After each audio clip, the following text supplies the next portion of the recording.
वास्तव सातवां चरण कसौटी पर है और 13 लोकसभा सीटें जहां पर सुबह से ही वोटिंग चल रही है, जिसमें महाराजगंज, गोरखपुर, कुशीनगर में वोटिंग चल रही है। वहीं प्रधानमंत्री नरेंद्र मोदी का संसदीय क्षेत्र वाराणसी में भी लोग लंबी लंबी कतारों में लगे हैं। तमाम बूथों से तस्वीरें आ रही हैं और इसी के साथ आज तमाम दिग्गजों ने भी अपने वोट डाले। मुख्यमंत्री योगी आदित्यनाथ सुबह सुबह वोट डालने के लिए निकले और उसके बाद तमाम दिग्गजों ने वोट डाले।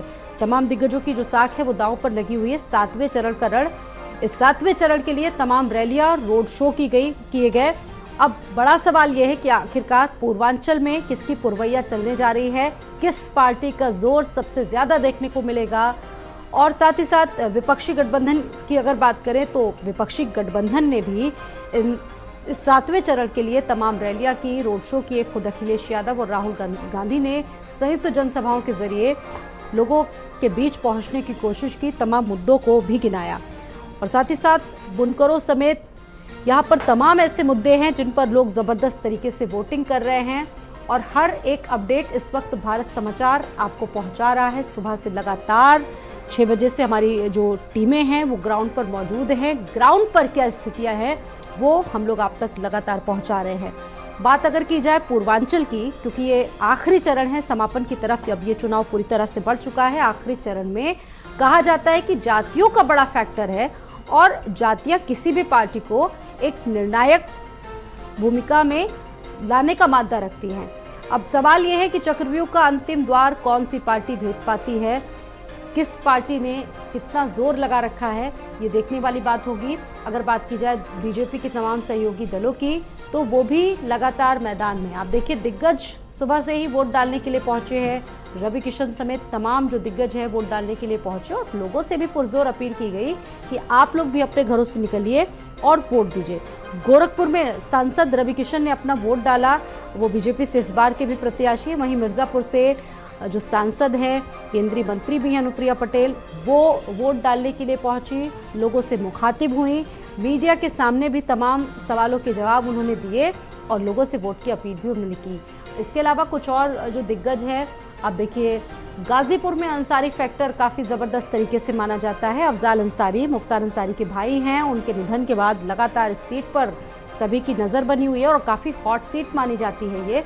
इस पर किसका जोर रहेगा, बीजेपी का कैंडिडेट जीतता है या फिर यहाँ पर जो अंसारी फैक्टर है वो ज़बरदस्त तरीके से हावी होने जा रहा है, ये देखने वाली बात हो कि ये आज चरण में पूरी तरह से तय हो जाएगा। बीजेपी घोसी सीट से अपने सहयोगी सुभा सपा को चुनावी मैदान में उतारा है। यहाँ से ओम प्रकाश राजभर के बेटे चुनावी मैदान में। वाराणसी सभी जानते हैं कि प्रधानमंत्री नरेंद्र मोदी और उनके सामने कांग्रेस के अजय राय हैं। गोरखपुर में रवि किशन हैं तो समाजवादी पार्टी से काजल निषाद हैं। गाजीपुर में पारसनाथ राय, डॉक्टर उमेश सिंह और इसके साथ साथ कुछ और सीटें जहां पर लगातार वोटिंग चल रही है, जहां प्रधानमंत्री नरेंद्र मोदी की जो सबसे पहले तो मैं अपने सभी बांसगांव के सभी मतदाताओं से अपील करता हूं कि मैंने अपना वोट डाल लिया, आप भी जाकर अपना मत का प्रयोग करें, वोट डालें। और मैं ये कह सकता हूं कि जो सुबह से जो चर्चा चल रही है, बातें हो रही हैं अपने कार्यकर्ताओं से, अपने नेताओं से, उससे ये कंफर्म है कि भारतीय जनता पार्टी प्रचंड बहुमत से बांसगांव से जीतेगी।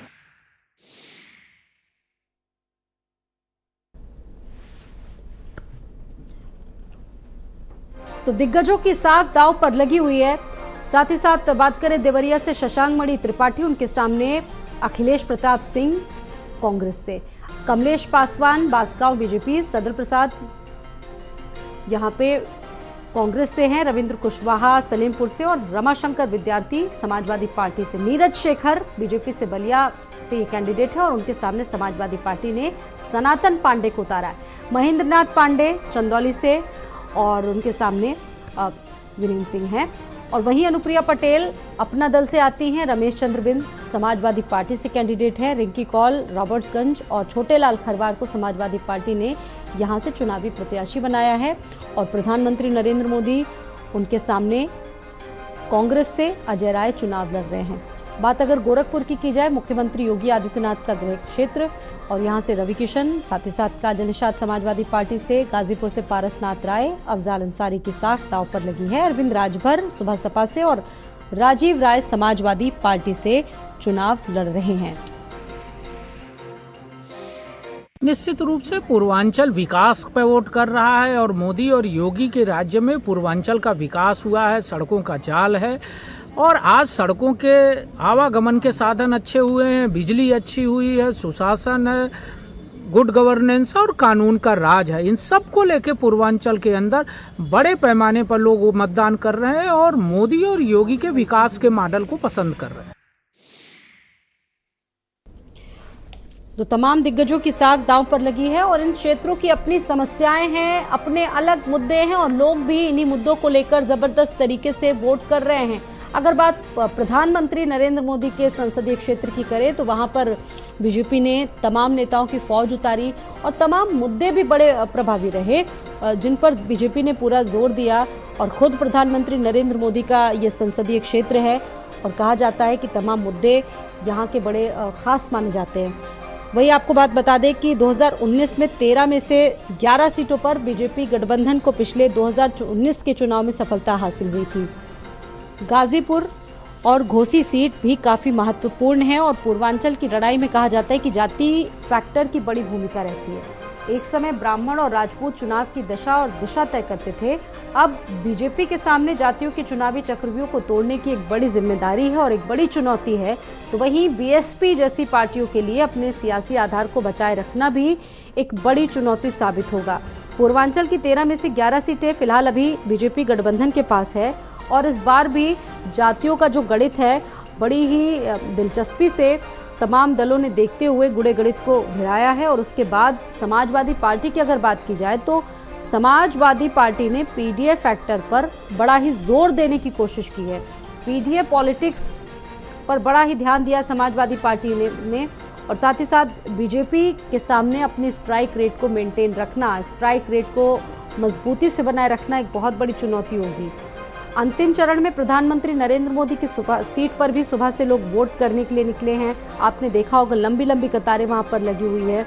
तमाम मतदाताओं में जोश है क्योंकि प्रधानमंत्री खुद वहां से संसदीय क्षेत्र से चुनाव लड़ रहे हैं, 2 बार रिप्रेजेंट कर चुके हैं और तमाम बदलाव भी कहा जाता है कि काशी में हुए हैं क्योंकि 2014 से लगातार काशी को क्योटो बनाने की बात सामने आई है। हालांकि विपक्षी पार्टियां लगातार मुद्दे गिनाती हैं, बुनकरों के मुद्दे हैं, इसके अलावा बुनियादी समस्याओं के मुद्दे हैं, साथ ही साथ कनेक्टिविटी को लेकर तमाम जो वहाँ की समस्याएं हैं उसको लेकर भी विपक्षी पार्टियों ने जोर देने की कोशिश की है। लेकिन आज तो बारी जनता की है। लोकतंत्र के पर्व को जनता अलग तरीके से सेलिब्रेट कर रही है और देखिए इसी के साथ साथ दिग्गज भी अपने मतदान का प्रयोग करने के लिए मताधिकार का प्रयोग करने के लिए निकले। योगी आदित्यनाथ इस कड़ी में सबसे पहले आपने सुबह सुबह देखा कि ये वोट डालने के लिए पहुंचे। इसके साथ साथ जेपी नड्डा बिलासपुर में थे, वो अपने परिवार के साथ मताधिकार का प्रयोग करने पहुंचे।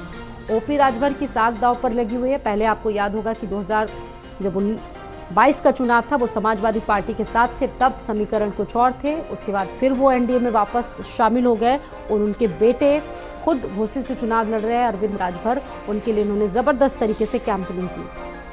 कुछ और तस्वीरें भी आपके सामने हैं। भगवंत मान चंडीगढ़ में मौजूद रहे, वोट डालने के लिए पहुंचे।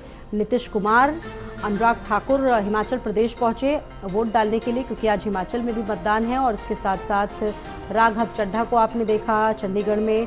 हरभजन सिंह, क्रिकेट वर्ल्ड के जाना माना नाम, वो भी वोट करने के लिए पहुंचे। और कांग्रेस की प्रवक्ता सुप्रिया सुलेद भी कांग्रेस की जीत को लेकर आश्वस्त नजर आई। हालांकि आज उन्होंने अपना वोट दिया और लोगों से भी अपील की वोट को लेकर।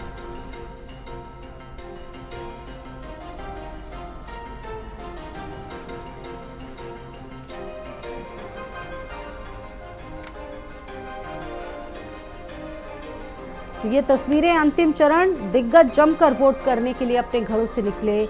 मुख्यमंत्री योगी आदित्यनाथ समेत तमाम दिग्गजों ने जमकर वोटिंग की और मीडिया से भी मुखातिब हुए। फिलहाल आप तस्वीरें देखिए।